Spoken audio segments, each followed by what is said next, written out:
That morning, a woman had just stepped into the elevator. Right behind her, a man followed with a creepy smile on his face. He immediately hit the stop button, then started touching her inappropriately. The woman's name was Elena. She was not only his colleague, but also his secret lover. But today, Elena clearly wanted nothing more to do with this self-centered and arrogant man. She turned around and walked away without a word. Suddenly, the man's phone rang. His wife was on the line. She said there had been a massive violent outbreak in the streets. Just then, the lights above him flickered. The elevator jolted to a stop. It was stuck between two floors. The man's name was Claudio. He was the company's financial executive. He immediately called security and yelled at him. The guard promised to send help right away, but Claudio waited and waited. No one came. As a senior executive, his time was valuable, so he decided to take matters into his own hands. He used all his strength and finally managed to pry open the inner elevator doors, but the outer wall barely opened a small gap. Claudio stuck his head out and shouted for help, but the hallway, usually bustling with people,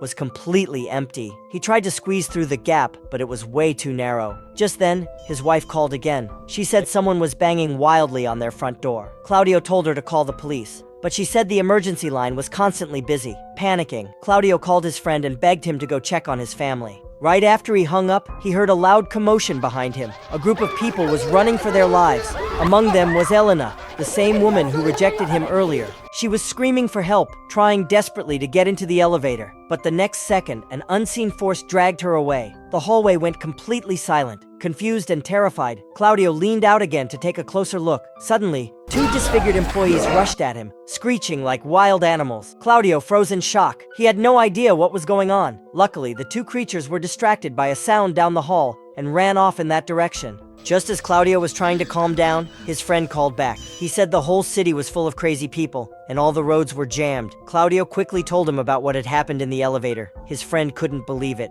"Is this a zombie outbreak?" he asked. But before he could finish, Claudio heard a scream through the phone. It was clear. His friend was already gone. Claudio broke down in tears. He felt helpless, terrified, and alone. Suddenly, the speaker in the elevator crackled to life. It was the security's voice. Claudio grabbed the speaker like a lifeline and begged to be rescued immediately. The guard said a team had been sent and told Claudio to stay put. But before he could finish speaking, a horrifying scream rang out. Then, silence. Now Claudio was even more panicked. He realized something serious was happening outside. Just then, his wife called again. Claudio turned to answer the phone, but the next second, a hand suddenly reached out from behind. Claudio turned around in horror. It was Elena, the woman who had just been dragged away. But now, she was a mindless zombie. Claudio freaked out. He grabbed the handrail with all his strength and began stabbing her head again and again, until she finally stopped moving. Only then did Claudio realize he had just killed someone. He kept telling himself that she wasn't human anymore, just a soulless monster. But looking at that once familiar face,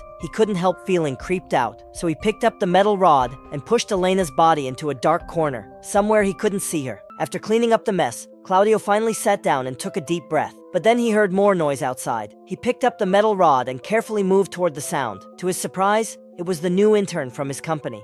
Claudio struggled to remember her name. Then he softly called out to her. He wanted the two of them to work together and open the elevator door. But no matter how hard they tried, the door wouldn't budge. Suddenly, a loud screech came from nearby. The intern panicked. She tried to squeeze into the elevator to hide, but the gap was too small. In the end, she gave up and ran away by herself. Claudio cursed under his breath. The next moment, a zombie came charging at him. It clawed and snarled, trying to squeeze inside. Claudio hesitated. Should he fight back? Before he could decide, the zombie was suddenly knocked away. It was the intern. She had returned. She was holding a golf club, smashing the zombie like a total badass.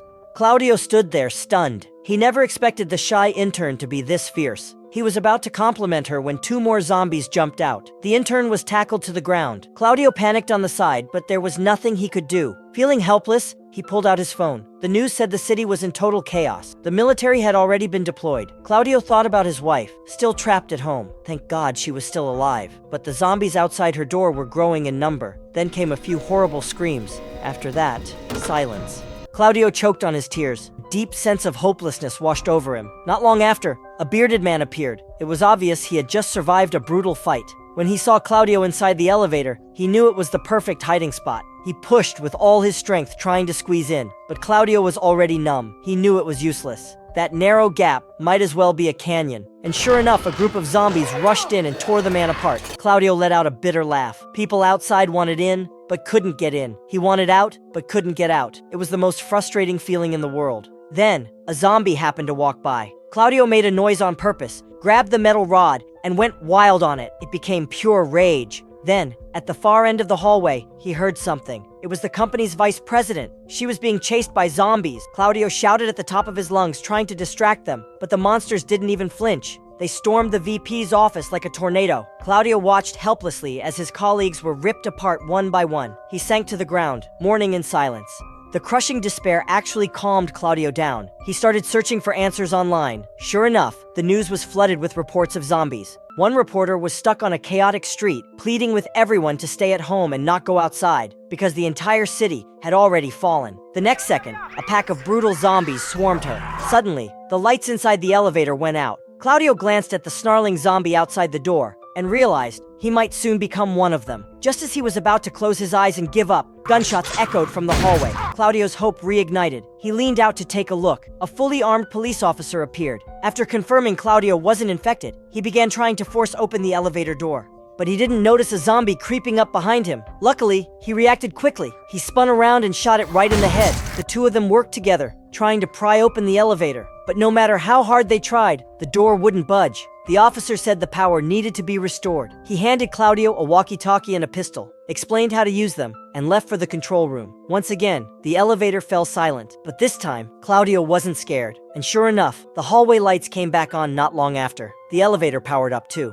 But the door still wouldn't open. He noticed a metal slider stuck in the track. He reached for it, but he wasn't tall enough. Suddenly, a zombie lunged at him. Claudio jumped back into the corner. He remembered the pistol the officer left behind. Clenching his jaw, he pulled the trigger, but it was his first time firing a gun. His aim was terrible. He took a breath to steady himself and fired again. This time, it hit the zombie right between the eyes, but the noise had attracted even more zombies. Claudio kept firing, one shot per zombie. Soon, all of them were down. He took a deep breath, then called the officer over the walkie-talkie, urging him to hurry back. The elevator entrance was clear for now. But then, the walkie-talkie crackled with the officer's panicked scream, followed by complete silence. Claudio realized the officer was probably dead too. His hope, once again, was shattered. Was he really going to die in this elevator? He checked the pistol. There were still a few bullets left. For a moment, Claudio considered ending it himself. He raised the gun to his head, but couldn't pull the trigger. Then, more zombies appeared outside the door. Their howls almost sounded like cruel laughter. Claudio decided to die to prove he wasn't a coward. Suddenly, he heard movement above the elevator. To his surprise,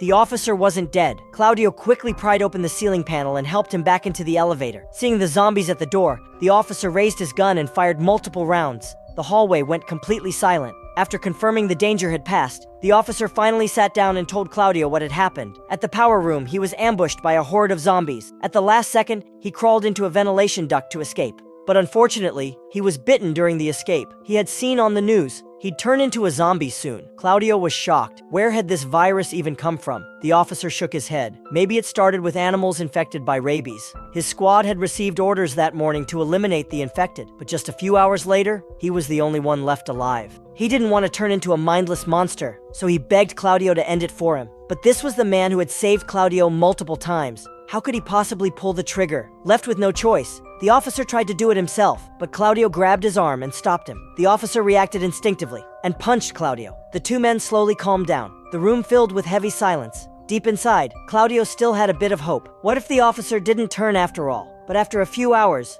the unconscious officer suddenly stood up. He was changing. Claudio's hope vanished in an instant. He raised the pistol and pulled the trigger. The officer slowly fell to the ground. The gunshot echoed through the building. In the distance, zombies began rushing in from all directions. Claudio was out of bullets. He picked up the officer's shotgun, but he didn't expect the kickback. The recoil hit him hard, knocking him out cold. When he finally woke up, everything was quiet again. Suddenly, the phone rang. It was his wife. Claudio burst into tears. It was the first good news he'd had all day. She told him the rescue team had found her and taken her to a safe shelter. Claudio wanted to say more, but his phone died. Still, a spark of hope returned to his heart. He picked up a metal rod from the floor, jammed it deep into the elevator track, and twisted hard. The stuck slider popped loose. Finally, Claudio could open the elevator doors. Once he confirmed the gap was wide enough, he didn't hesitate. He climbed out. He stared at the mountain of bodies in front of him, many of them faces he once knew. Pushing down the fear in his chest, he moved forward with heavy steps. The company lobby wasn't any better. One zombie was still barely alive. Claudio didn't hesitate. He stomped it down with one strong kick. After 8 hours trapped in that elevator, he felt like a man reborn. Limping, Claudio made his way out of the building. The streets were filled with bodies, scattered in every direction. It looked like he was the last man alive in the whole city. He spotted a bottle of milk on the ground. Just as he picked it up, a zombie suddenly leapt out from the side. Claudio froze in panic, but before the zombie could touch him,